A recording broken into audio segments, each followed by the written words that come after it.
So today we're going to make a slab box, and we are going to start by rolling out a slab. You can roll it out on the slab roller, you can use a rolling pin, or you can throw a slab. If you're not sure how to do that, check out our slab making video. And I'm going to grab a template.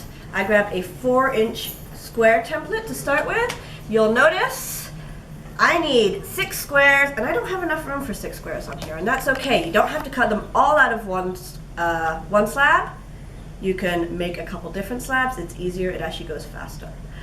So the first thing I need to do, I rolled this on the slab roller, so it's got a lot of texture to it.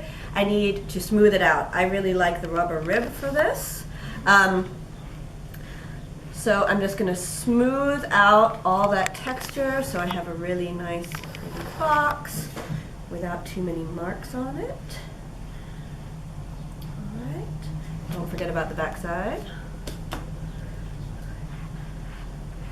Okay, so what I'm going to do now is I want to plan out how I'm going to cut out my squares so I get as many as I can out of this.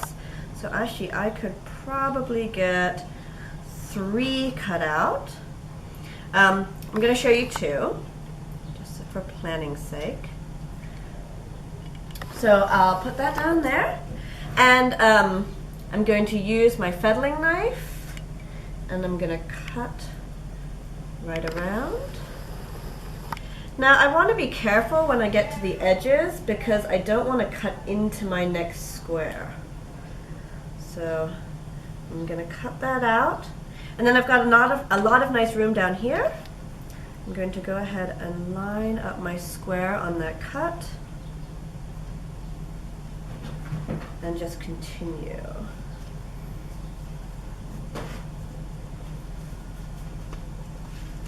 Alright, so there I have 2 squares cut out. So now I have cut out all my squares for my slab box. I have 6 of them, but I want you to notice something. Okay, I used my 4-inch template, and 5 of my squares are 4 inches. But when I cut my last square, I cut it a little bigger on each side, about 1/4 to 1/2 an inch bigger, and you'll see why.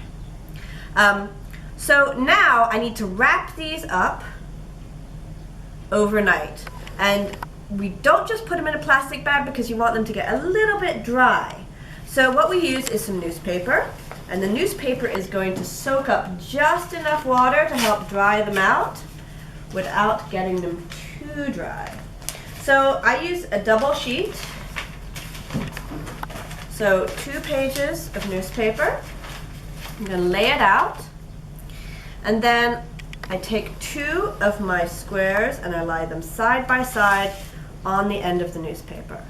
Now I'm going to take my newspaper and fold it over the top, just like that, and put 2 more squares on it, over the other way, my last 2 squares,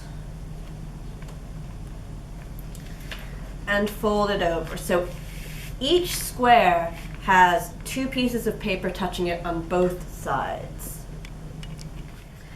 So after you have all your slabs wrapped in newspaper, do not forget the plastic bag, otherwise you will come back to some very dry clay tomorrow. So I'm going to carefully lift these up and make sure my bag is wrapped tightly around all my clay squares, all my slabs. And then I really like to store them on a board. This means that they will stay nice and flat. It also traps the plastic under there, keeps all the air out. Okay, so Martha Stewart style, I now have a completed set of squares. So I will take them out of their newspaper where they have sat overnight in theory. You will see that these squares are now stiffer than they were. This is called leather hard. And this is what you want for construction. You need to be able to hold it at the edge and not have it droop down. If they're too wet, your box is going to warp and be all floppy. So the one that's bigger than all the others, I'm going to put it aside. This one is the last one you deal with. So the first one I'm going to start with is the bottom, and I always choose the ugliest one because, hey, it's the bottom and not that many people are going to see it. So, yeah, this one's kind of uggo. Start with the bottom, and you're going to build on the bottom, not next to the bottom, because if you build next to the bottom, then all the weight's on that joint and it's not very secure. So I'm going to build on the bottom, and I'm going to start by scoring and slipping the two edges that join each other. So you can use a toothed rib. Remember, when you score, do not be timid about it. You really, really, really want to score that up well. Okay, so I'm going to do this edge right here. Get some nice deep scoring going. A little slip. Slip only has to go on one side, not both. Don't worry about being sloppy about the slip. You can always clean it up later.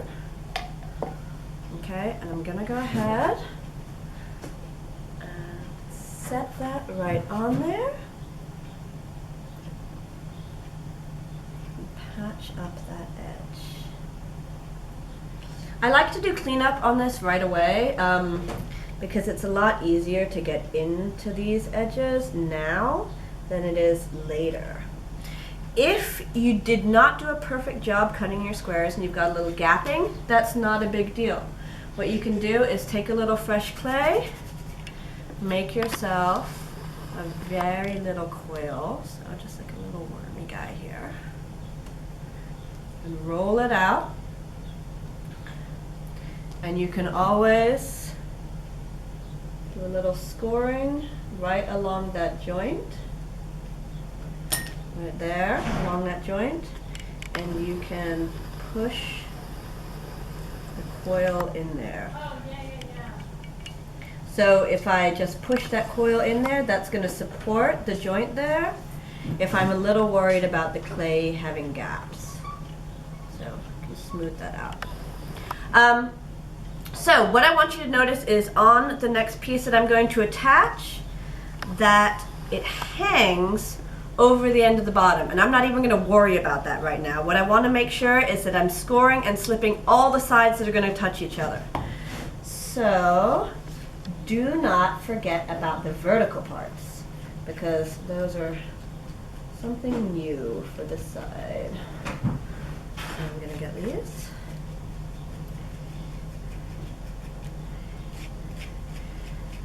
All right.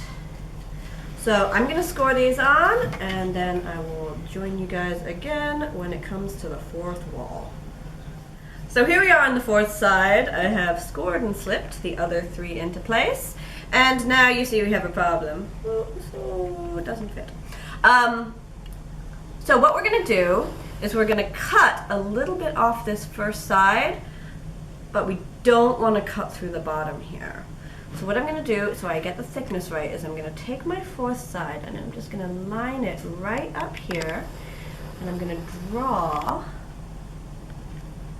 a line so I see the thickness of my side. To cut, I really like this tool. It's a little bit sharper than the fettling knife, so you'll get a cleaner cut.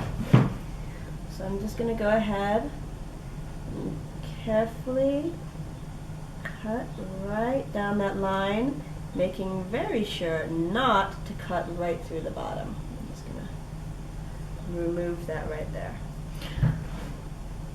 So now I'll double check that it's thick enough. If it's not, I can take a little bit more off, but it looks about right.